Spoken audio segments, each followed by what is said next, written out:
Здравствуйте, уважаемые телезрители! К экранам приглашаем всех, кто любит музыку и театр, литературу и живопись, кого интересует культурная жизнь Чувашии. В эфире телевизионный альманах «Мир искусства».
Гость нашей программы – известный оперный певец Анатолий Конюка. Его искусство стало поистине образцом для многих поколений слушателей, которые стремятся постичь мир классической оперы, мир большой музыки. Народный артист России и Чувашии Анатолий Конюка – прославленный певец республики, один из самых ярких и самобытных теноров в истории чувашского музыкального искусства. В его репертуаре партии всех популярных зарубежных русских и чувашских опер. Мощный и благородный голос Анатолия Конюки многие десятилетия является одним из самых узнаваемых на сцене Чувашского государственного театра оперы и балета. Артистическое мастерство певца отличает блестящее искусство перевоплощения и свободное погружение в мелос. Музыка и создаваемый образ в его творчестве воплощается в совершенный синтез двух главных начал искусства музыкального театра. Как всякий большой артист, на протяжении творческой жизни Анатолий Конюка много менялся, но абсолютно постоянен в своем отношении к искусству и музыке, которые являются для него сакральными, несут божественное начало. Анатолий Конюка – настоящий певец Чувашии. Лучшие композиторы и поэты создавали для него произведения. В его исполнении они становились классикой современности, шедеврами, известными слушателям далеко за пределами республики. Случаи вот такие бывают, когда уезжаешь в другие города, и кто-то что-то скажет или это. Но еще бывает так, что когда ты едешь в другой город, и там другие люди, другой оркестр, другие солисты. И ты как к ним приспосабливаешься, как ты находишь в себе это, вот такие хитрость, что ли, какой, приноровиться к ним. И это тоже очень здорово помогает. А когда уже приезжаешь сюда, думаешь, ага, ты уже там с другими пел. Ты уже... то есть появляется уверенность в себе. Уверенность в вокале, уверенность в том, что ты правильно делаешь это, правильно поешь. Труд, труд, еще раз труд. Через труд только приходишь. Правильное формирование звука, как запоминаешь, где он строится, куда посылается дыхание, что это надо сделать. Вот как верхнюю нотку взять, какая атака должна быть. Вот это все должно сразу здесь, вот это тысячные секунды ты должен сработать это все и успеть это сделать. Честно сказать, поначалу плохо слышал себя. Как-то так, где-то в расстоянии. А потом как бы включается внутренний слух свой, внутренний, и ты начинаешь себя слушать, и оркестр слушать, или хор, или еще кого-то, или солиста, с кем ты поешь, ансамбль. И начинаешь слушать, то есть прислушиваться, то есть вырабатывается вот этот внутренний мир музыки. Вот в этом и заключается, что пение. О, пожалей, я, умирая, несу к тебе мою мольбу. Взгляни с высот небес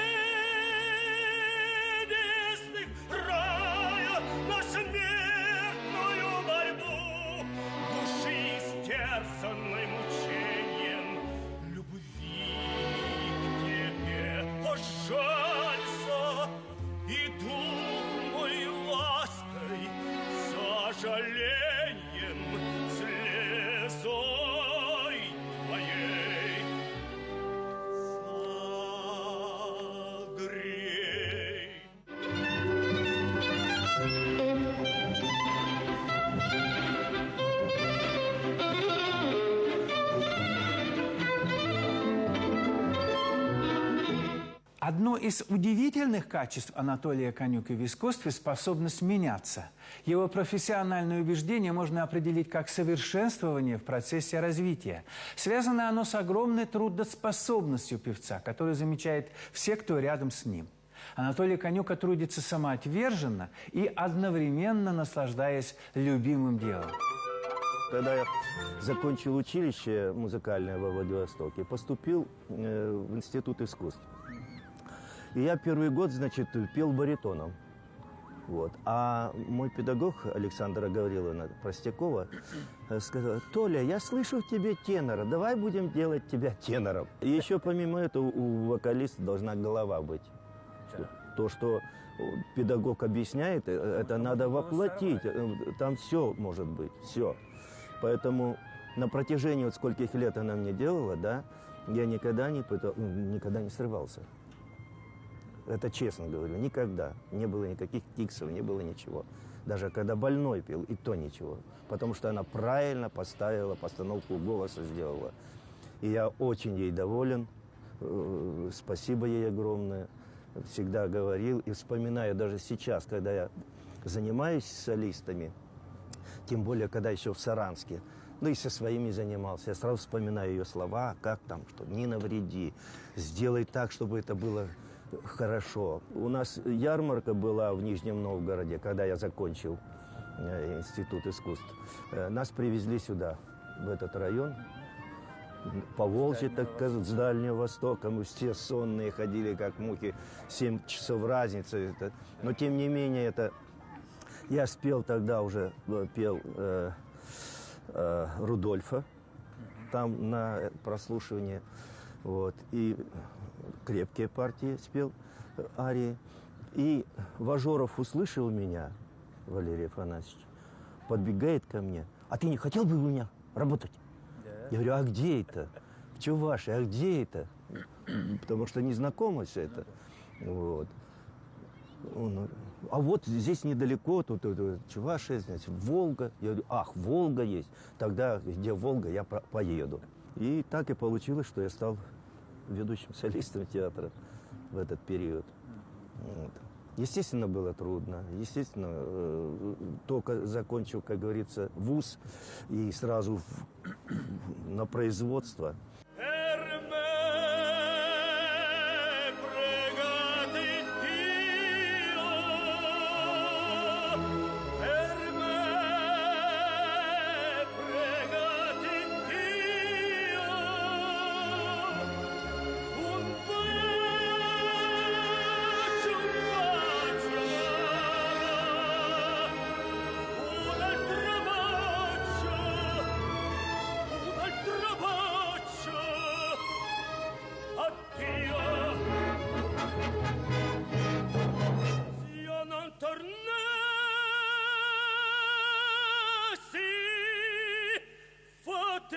Madre Santa,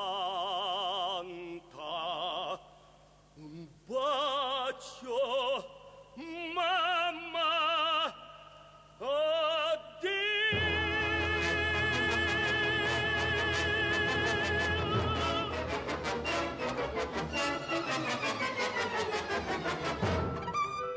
Биография Анатолия Конюки во многом схожа с дорогами жизни певцов-современников. Самое полезное в жизни – это собственный опыт, замечали классики. Познав его для дней грядущих, для искусства певцу пришлось собирать всю жизнь.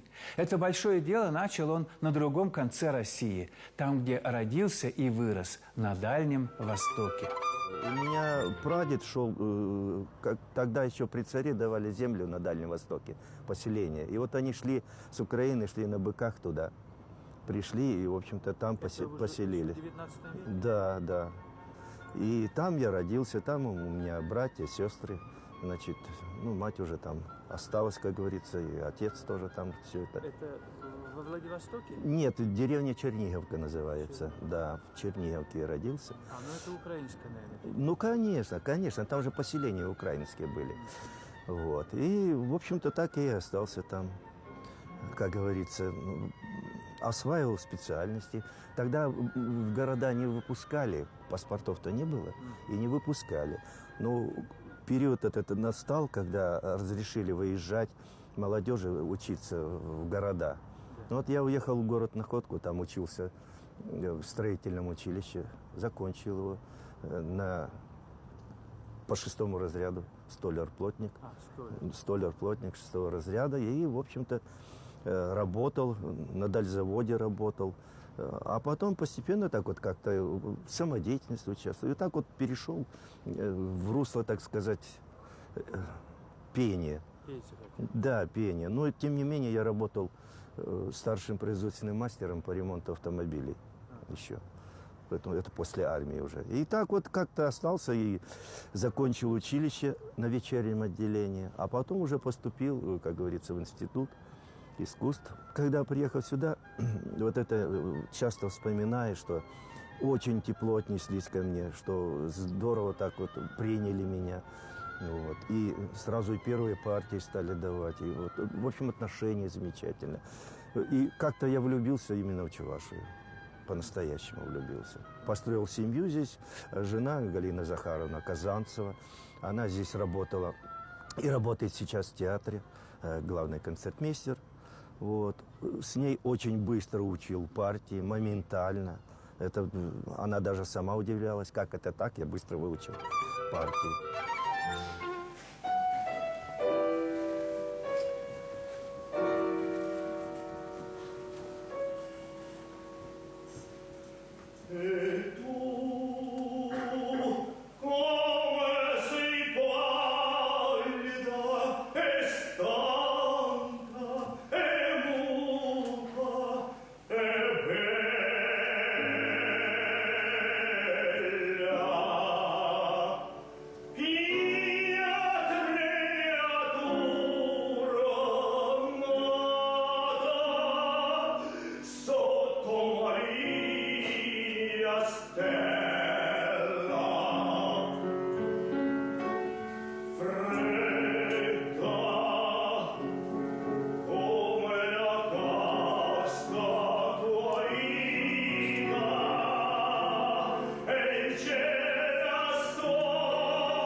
А в то время было их мало. Вот, например, 2 тенора на театр, а мы на гастроли каждый год ездили.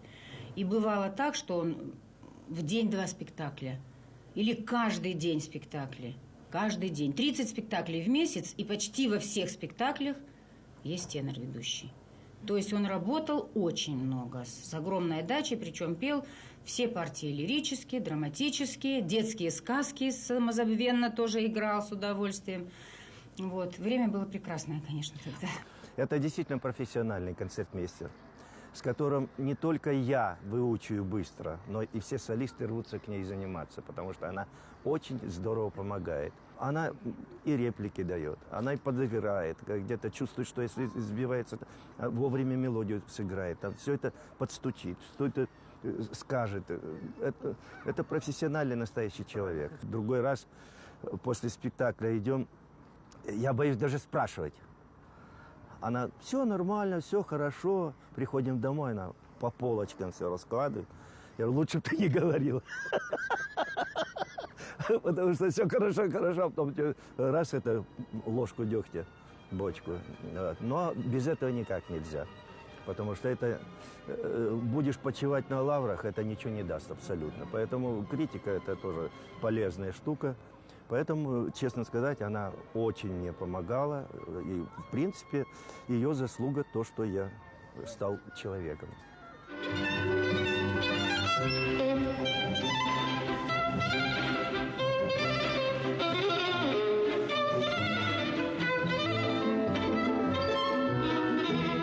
В чувашскую музыку Анатолий Конюка вошел очень органично, с бережным отношением к культуре народа.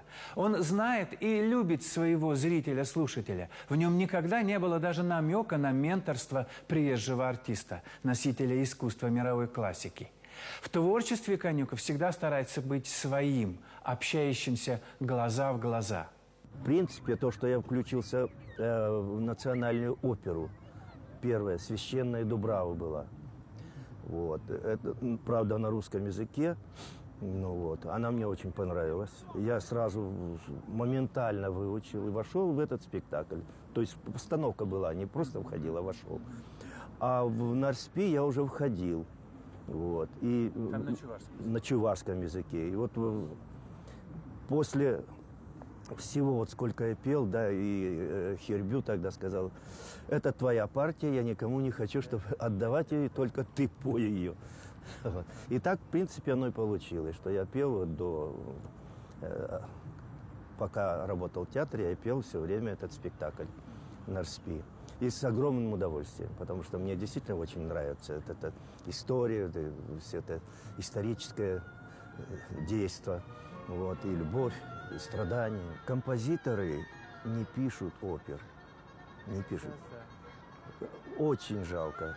Хотя достаточно материалов, в принципе, есть материалы, и они не пишут. Поэтому вот достаточно назвать только Шевармань, Нарспи, ну, «Священная Дубрава» сейчас вообще забыта напрочь. Вот и все. То хотя передки какие-то шли там, это чувашские. Да, чувашские передки шли, а сейчас нет их ничего. Поэтому, ну, я вспоминаю Шалву, когда работал у нас, да, и все ему говорили: почему нет у вас это национальный, почему вот... Он старался, он бился, он все это делал, пытался, даже повторно меняли все. А сейчас никто ничего не говорит нашему руководству. Они сели, сидят и фестивали проводят. Национально нет. Национально нет. Ну, памятно мне что? Лукин. Я большую часть его песен пел. Вот. Я помню Нуржан. Нуржан, да, он так ее любил, что он все время просил меня. А до этого никто из теноров не мог спеть эти ноты там. Она трудно написана. И вот он... Вообще его вокальная музыка трудная. Трудная, там, да, тесситурная она, он тесситурная. Вот. Но я много его произведений пел. Дочь гордой дагестанской высоты,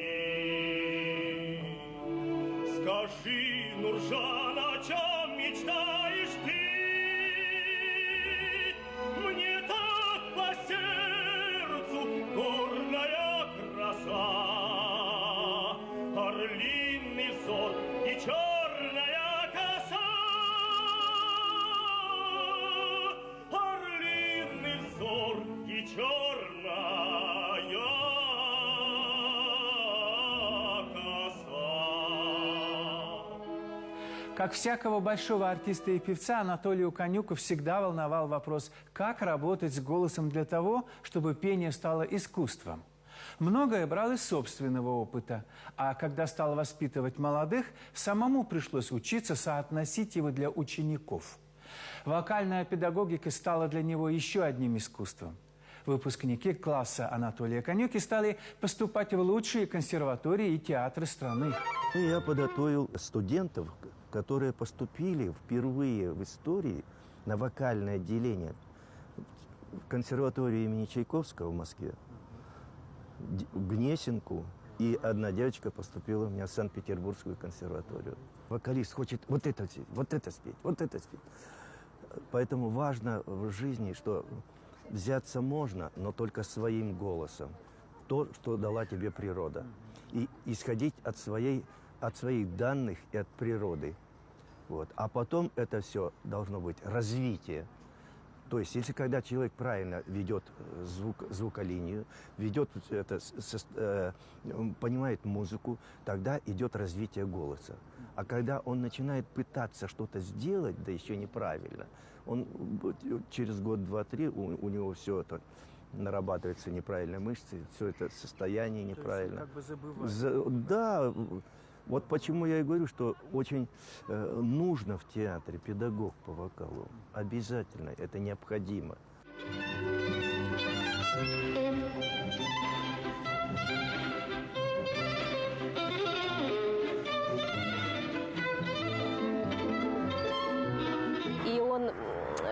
ведет многих молодых наших певцов в театре, помогает им разучивать новые партии. У него потрясающие уши. В нашем деле это очень важно. Ну и потом он ведь очень популярный сейчас, Антон Романович. За ним многие студенты гоняются не только вот в наших поволжских республиках Поволжья, но и с Китая, с Москвы к нему часто очень приезжают. Вот услышал его неповторимый тембр голоса, яркость, четкость слова, естественно, темперамент, какая-то мужская харизма. И мы с студентами, открою секрет, даже хотели ему подражать, было такое, да. Потому что тенор тенору всегда хочет подражать. Нам нравилась именно эта вот мужественность его со сцены, подача слова. Вот. Тогда еще я отметил для себя, какой у него красивый серебристый тембр. И, может быть, даже это как бы сподвигло меня еще больше заниматься вокалом и стремиться попасть в театр. Он не пропустит ни одной холостой ноты, не будет в произведении. То есть очень знает специфику нашей работы. Поэтому у него такой результат, такие певцы, которые вот делают очень резкий большой скачок в профессии. Они вот набираются сразу опытом и мастерством. А также очень видна школа у Анатолия Романовича. То есть его певцов можно узнать по школе. Вот его школа, да. И я вот, например, уже слышу, если кто-то вот позанимался Антон Романович, я слышу, с тобой занимался Антон Романович или нет. Это сразу видно. Слышно? Всегда он требовал свободы. В первую очередь свободы, потому что без свободы в актерском искусстве, в вокальном искусстве ничего не получится. Вот. Мы много над этим работали, работаем до сих пор. Я как бы консультируюсь с ним. Вот. Всегда стремился, особое отношение у него было к слову, чтобы слово было понятно, четко, ясно, выразительно. Стремился, чтобы звук был яркий, полетный. Вот. Ну, естественно, работа над образом, потому что он многие партии пропел в нашем театре, и мне было как бы было что взять у него.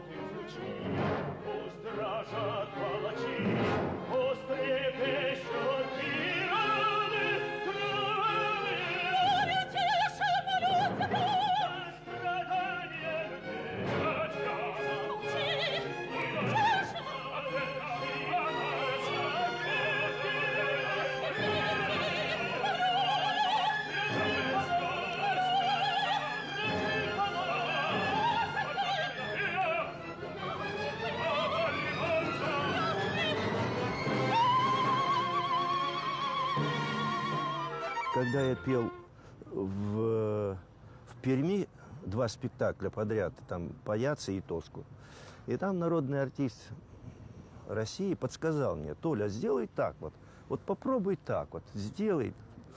И я послушался его, и буквально на следующий день я воспринял уже это. И оно помогло мне. Вот.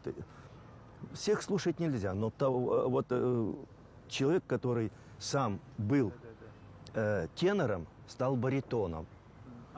Да, наоборот, только. Вот. И я слушал их раньше, они приезжали во Владивосток, я слушал там. Ну, тенор, а тут вдруг он поет баритоном. Поэтому я прислушался к нему и очень тоже благодарен этому человеку, который подсказал мне, что... Я вообще благодарный человек. Всем спасибо огромное, с любовью и уважением.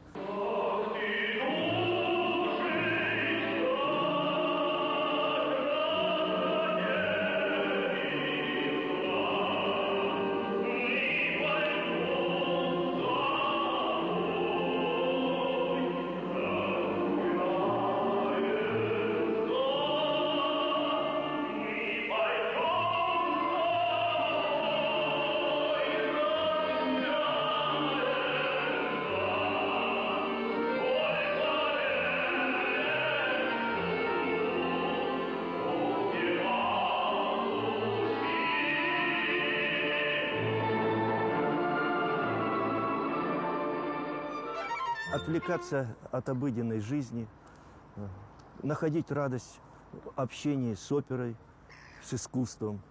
Вот всего желаю доброго. Ну и всем здоровья, самое главное. Тогда будут ходить в театр. Телевизионный альманах «Мир искусства» завершается. Если наша программа задела струны вашей души, если у вас появились советы и пожелания, звоните, пишите, связывайтесь по интернету. Я, Александр Осипов, и все, кто готовит передачи, желаем вам счастья и здоровья. До новых встреч!